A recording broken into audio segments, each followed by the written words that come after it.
Hey guys, welcome to another episode of whatever this is. Coming at you from lovely Reservoir, Melbourne. Today, I'm going to read another section to you from the Make the Most of Your Time booklet by School of Life. I'm thinking in the next however long, I'll probably do a video about all the books I read this year, and then I'll do like a top 10, and maybe for the top 5 or something, or top 3, I'll even do like a video per book, because I read so many great books this year. I'll also talk about some of the films I watched this year, some of the TV shows and different experiences and things I had this year. I'm so excited for 2026. I cannot tell you how excited I am for next year. I've got big plans. Big things are coming, people. Bands say big things are coming and then it's just more music. I'm saying big things are coming, and for you guys, it's just more videos. But in my life, I'm very excited about where things are going, and I hope that you guys enjoy hearing me muse along the way. Anyway, I'm gonna read section 2 of Make the Most of Your Time. This is called Coming to Terms with Time. This is by someone named Mark Vernon.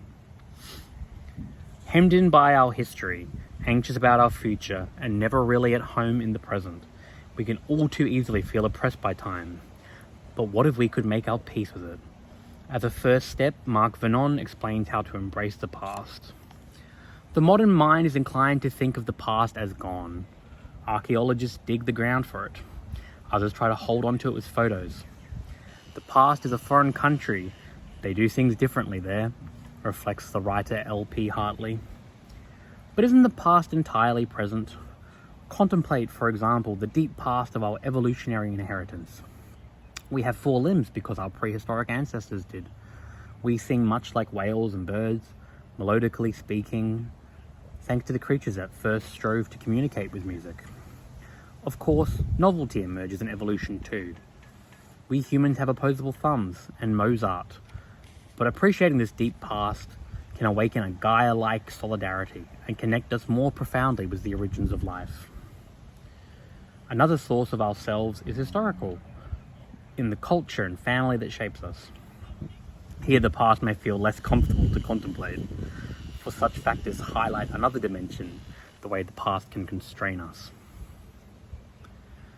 Your family links you to a particular people and place. You might have moved to an anonymous city or left the... Some children are yelling at each other over the fence. You might have moved to an anonymous city or left the country of your forebears to escape such ties. You might desire a future free of the past. The past can feel wearisome or even frightening in a culture like ours, that is inclined to sell dreams of being who you want to be regardless of the past. In truth, though, that is a delusion. As William Faulkner remarked, the past is never dead. It's not even past. Further, it is when you attempt to turn your back on the past and expend all the energy trying to ignore or delete it, that it becomes a drain and a burden. Paradoxically, it is then that you cannot put it away. However, there is another way of thinking about the past. To consider it as a resource, one that's tailored precisely to you. A better model for a happier relationship with the past might be... So much noise, and I don't think you guys will hear any of it. Interesting. However, there is another way of thinking about the past. To consider it as a resource, one that's tailored precisely to you. A better model for a happier relationship with the past might be the life of the artist. Their first task is to accept the constraints of their medium, the limitations of paint, or the mere 12 notes of the scale. Only then can something truly wonderful occur. They develop a voice, they find a mode of expression, they become someone. So with us too, the origins of our lives lie in the past. But that also means that the past is life's gift to you, painful though it can be. It is only within the constraints of life, having 4 limbs, singing a particular song, being of a time and place, that we can live, be transformed and free. The past is actually what makes us someone too. And here's a groovy little picture of a fish inside an ape head inside of a human head. I really like that one. I think that for people whose families were oppressive growing up, for people who are members of diaspora or migrants, these things are crucial, and trying to cut yourself off and from anything and strive out anew is actually the source of the trauma in the first place. Like connecting yourself to the earth and following yourself back through the deep annals of time to your origins and for all your ancestors. This is actually, in my opinion, the path to forging something new and being truly liberated.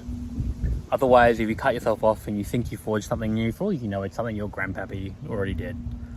But if you don't know, you don't know. And liberation can only come from truth. And ignoring the past is the opposite of truth. It's denial. It's a lie.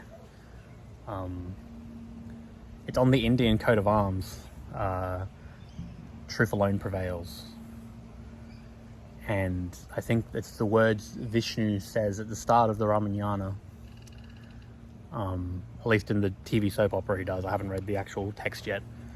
But yeah, I think that truth is what matters in the struggle for discovering your personhood and liberating yourself from oppressive structures that make you feel limited or hemmed in or controlled or just otherwise not free to be yourself.